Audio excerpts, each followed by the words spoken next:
We were in Sherbrooke. I was in Sherbrooke for 1 year. Not once did I leave the compound. For 1 year, I was in this narrow compound in this converted railway engine factory building. And I spent my time in one of the two buildings, the other one, with 800 people.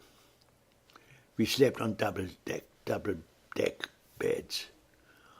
And all this under the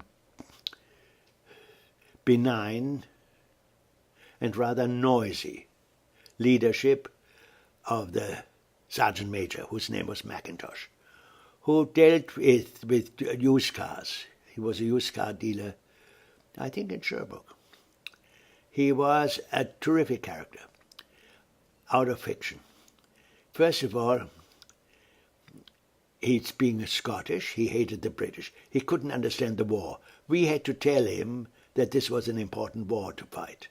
He had no idea. He didn't want to fight for the British. He was extremely anti-Semitic, or rather, he didn't really know what he was talking about, but he used anti-Semitic language and shouted at us, bellow, and that's what sergeant majors do, they scream.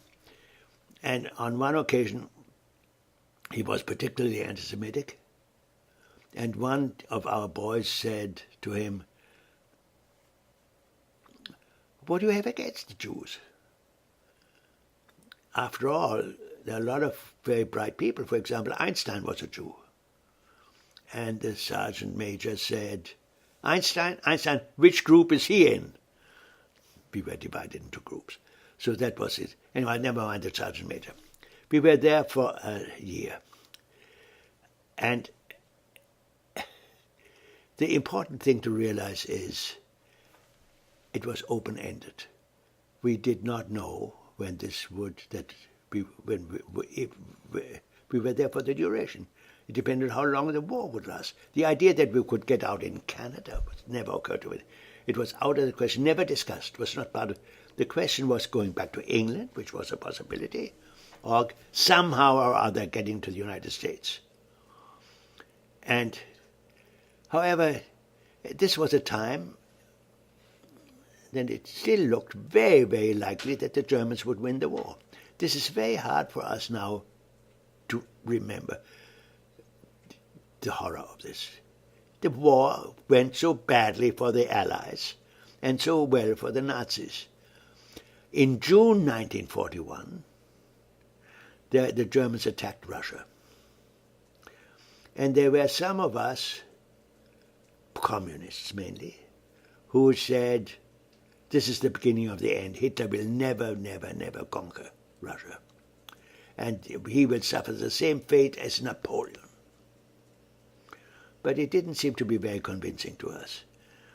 Everything seemed to be going so well for Hitler.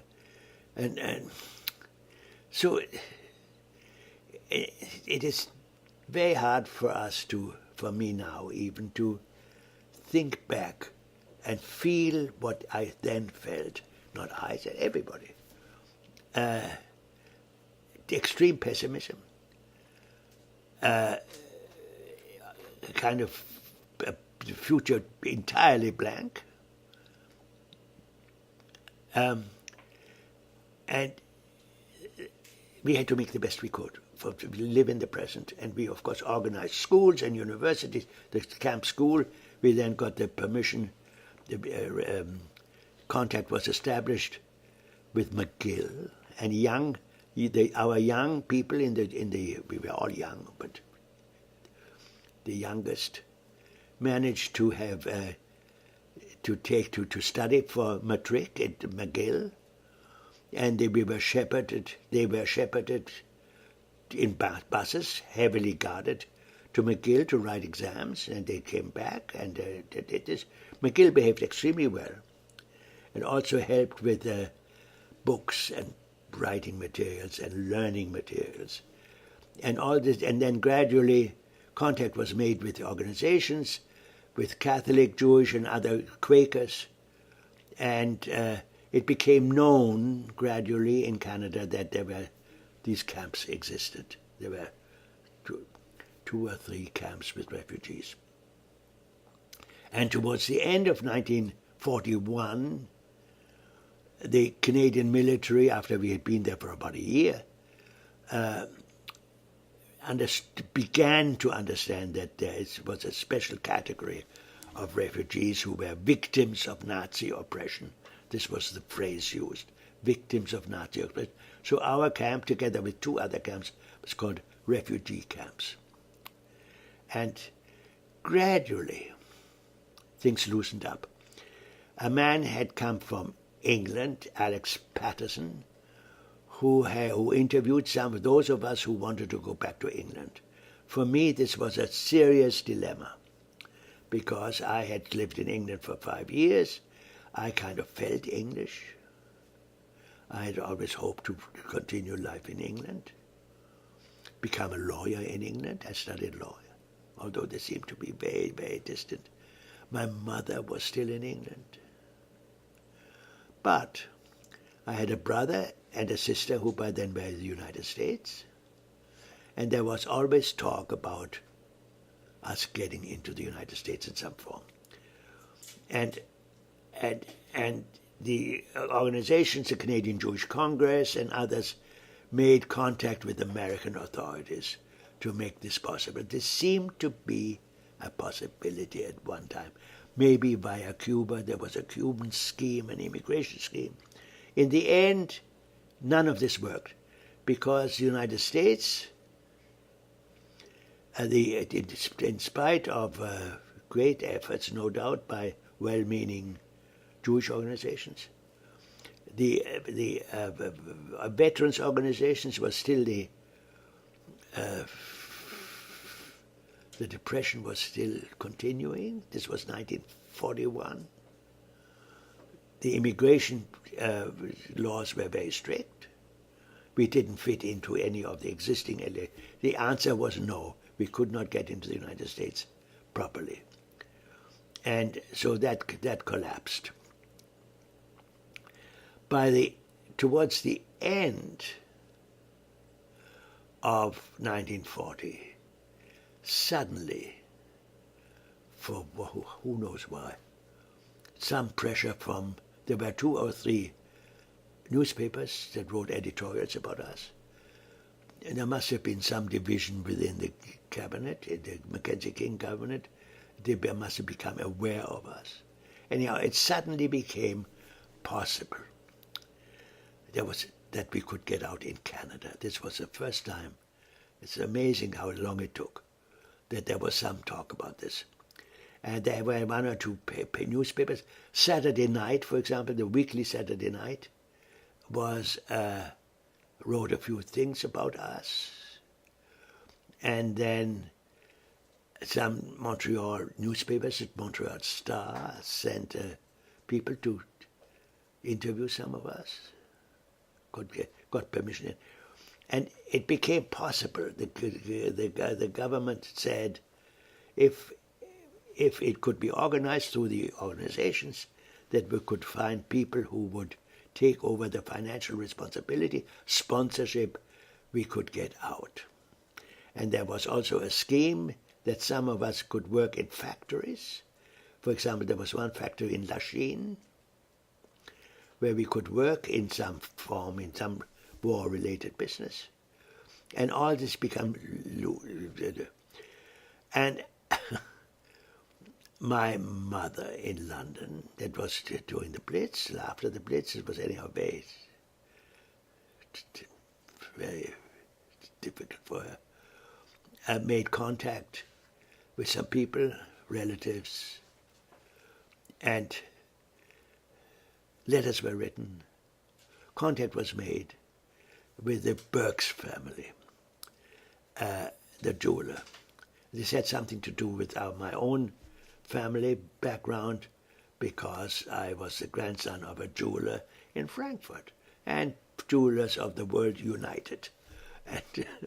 And contact was made with the Burkes, and one day I got a visit of Colonel Burks, who had been a veteran in the First World War, a member of that family, and a very nice man who had devoted his life to good. He was the president of the YMCA in Montreal. He did not work in the jewelry business. His brother did that. He could afford to do good works. And one of the good works he did was to sponsor me. And after I came coming to the camp, I was summoned to the visitor's hut outside the compound, and he looked me over, and it was very clear from the way the soldiers and the military behaved that he had been a senior officer in the Canadian Army in the First World War. He was a man, I would say, in his 70s. And in the same week as Pearl Harbor, early December 1941, I was released. A soldier accompanied me to the railway station in Sherbrooke, me and one other person. And I was allowed, a free man, wearing the clothes I had worn in Cambridge, to go by train from Sherbrooke to Montreal. And in Montreal, the colonel himself was at the Windsor station, received me, and then he took me in a very large car, not a Rolls Royce, but a very large car, and a chauffeur, to his house at the top of the Westmount Mountain.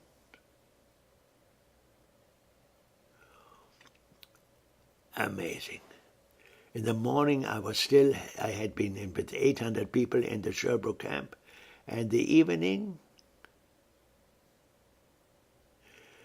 I had candlelight dinner. After having had a bath, I had a bath, the first bath in a year and a half. And there was a ballet, and incredible. And there was Mrs. Burks, who was delightful. And they asked me, because they had a yacht, they asked me to call him captain, and Mrs. Burks I had to call mate, because that was the language used on their yacht. And there I was, and with a new, I don't want to say father and mother, that goes a little far, but they were delightful and most hospitable, and they decided that I was going to be part of that family in some form. However, I wasn't really. They were very nice to me. I spent a few days with them, and then I went to Toronto to continue my studies at the University of Toronto, and that was the beginning of my career in Canada, which I have since then subverted in my own way. And that is the end of my internment story.